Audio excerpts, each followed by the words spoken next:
Non, non, attendez. Je rêve.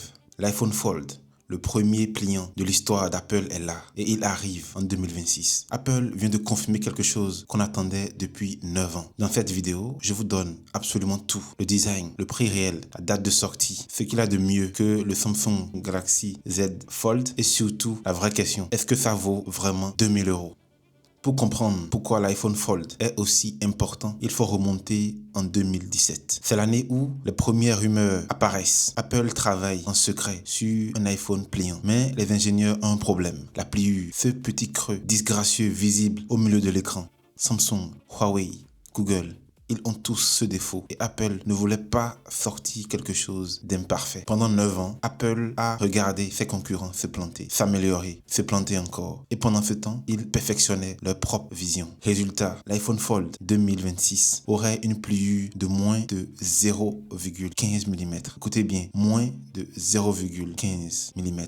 Pour comparer, c'est 2 fois moins que le meilleur concurrent actuel, pratiquement invisible à l'œil nu. C'est la différence avec Apple. Ils arrivent toujours en dernier, mais ils arrivent avec le meilleur produit. Alors, concrètement, à quoi ressemble cet iPhone pliant? Le design et l'écran. L'iPhone Fold aura un format dit livre. Ça veut dire qu'il s'ouvre comme un livre, horizontalement, pas verticalement, comme le Galaxy Z Flip.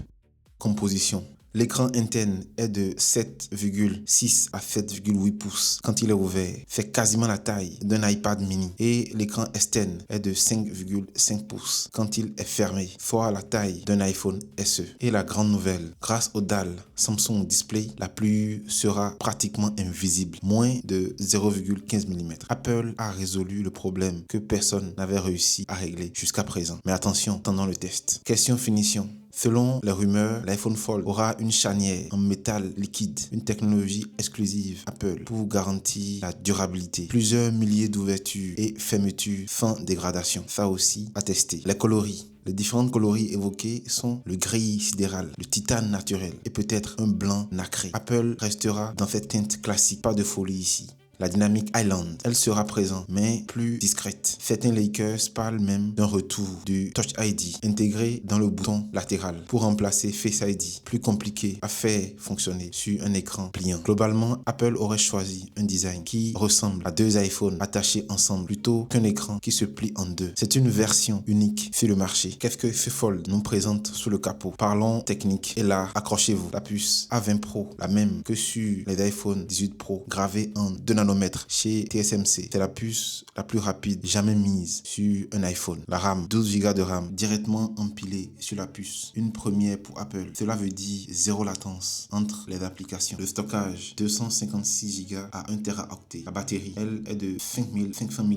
La plus grande batterie jamais mise sur un iPhone. Plus grand que celui de l'iPhone 17 Pro Max. Le modem pour les communications. La puce C2, 100% Apple. Cet iPhone Fold sera plus puissant que n'importe quel ordinateur grand public sorti il y a 5 ans. Pour un téléphone pliant, c'est vraiment exceptionnel. L'appareil photo. Côté photo, double capteur à l'arrière. Pas de triple optique comme sur les Pro. Apple a fait des compromis pour garder l'épaisseur, mais les capteurs seraient de qualité pro. Avec la puce A20 Pro et Apple Intelligence, le traitement d'image sera subpuissant. Donc rien à craindre sur les photos que prendront l'iPhone Fold. Alors voilà la bête ainsi présentée. Quand est-ce qu'on peut la voir entre les mains? Voilà ce que je sais. La keynote d'Apple en automne 2026, probablement en septembre, est la date cible. Apple présentera l'iPhone Fold en même temps que les iPhone 18 Pro, les iPhone 18 Pro Max et les iPhone 18. Une keynote historique. Mais voilà le problème. La production de masse ne démarrerait qu'en août 2026. Ça laisse une fenêtre très courte. Résultat probable, des ruptures de stock massives au lancement comme l'Apple Vision Pro, mais pire encore pour les marchés des États-Unis, de Chine et de Corée du Sud en premier. L'Europe et donc la France suivront quelques semaines plus tard, peut-être en octobre ou encore en novembre. À voir. Mon conseil, si vous voulez un iPhone Fold à Noël 2026, précommandez le jour J. Pas le lendemain, mais vraiment le jour J. Une info exclusive sur le prix. Aux États-Unis, elle serait entre 2000 et 2500 $. C'est le consensus de tous les analyses, Minichuko, McGumon et les autres. En Europe, en tenant compte des taxes et de la marge européenne habituelle d'Apple, on sera probablement entre 2299 ou 2799 €. C'est mon estimation. Apple n'a encore rien confirmé. Pour mettre ça en perspective, l'iPhone L'iPhone 18 Pro Max coûtera environ 1499 €. L'iPhone Fold coûtera presque le double. À titre de comparaison, ce que les gens oublient, le Galaxy Z Fold 7 coûte lui aussi plus de 1800 €. Et il a quand même des acheteurs parce que les gens qui veulent un smartphone pliant premium, ils ont le budget pour cela. La vraie question, c'est est-ce que Apple peut justifier le prix de l'iPhone Fold? À mon avis, oui. Si la pluie est vraiment invisible et que les logiciels sont optimisés pour l'écran pliant, ce sera le meilleur smartphone pliant du marché dès le premier jour. Faisons une brève comparaison avant le grand test entre l'iPhone Fold et ses concurrents. Comparons maintenant l'iPhone Fold à ceux qui existaient, car Samsung, Google et Xiaomi sont là depuis des années. Face au Samsung Galaxy Z Fold 7, l'iPhone gagne sur la plus l'intégration logicielle matérielle et probablement l'autonomie. Samsung gagne sur le prix et l'expérience terrain. Ils sont là depuis 2019. Face au Pixel 10 Pro Fold, Apple gagne clairement sur la puce. Google gagne sur l'IA embarquée et le prix. Face au Xiaomi Mi Fold, Apple gagne sur tout sauf le rapport qualité-prix. Voici en réalité ce qu'aucun concurrent ne peut copier, l'écosystème Apple. Si vous avez un Mac, un iPad, un AirPod, une Apple Watch, l'iPhone Fold s'intègre parfaitement. Ça, c'est la vraie valeur ajoutée. Selon des analyses, notamment IDC, Apple pourrait s'accaparer de 22% du marché mondial des téléphones pliants dès la première année. Et cela représenterait 34% de ses revenus. C'est colossal pour un premier lancement, mais à vérifier si cela se confirme. Alors, mon avis honnête, est-ce que l'iPhone Fold vaut vraiment 2500 €? Pour 80% des gens, non. Si vous avez déjà un iPhone 17, gardez-le. Le Fold est un produit de niche pour des passionnés, les gens qui utilisent le iPhone pour la création de contenu et pour d'autres activités, et notamment pour ceux qui vont remplacer leur tablette par leur téléphone. Pour 20% des gens qui ont des besoins réels, c'est absolument oui. Si vous avez les moyens, si vous détestez transporter un téléphone et une tablette, si vous êtes dans un écosystème Apple depuis des années, c'est probablement le meilleur achat tech que vous devez faire en 2026. Personnellement, je vais aller l'essayer dans les Apple Store pour voir si il répond parfaitement à mes besoins avant de m'engager. Et d'ailleurs, dans ce cadre, je vous ferai une vidéo prise en main et un test complet. Et vous en pensez quoi? Dites-moi tout dans les commentaires parce que j'ai l'impression que cette vidéo va créer un beau débat. Si cette vidéo vous a apporté quelque chose de nouveau, likez-le, abonnez-vous. Et on se dit à très vite pour une prochaine.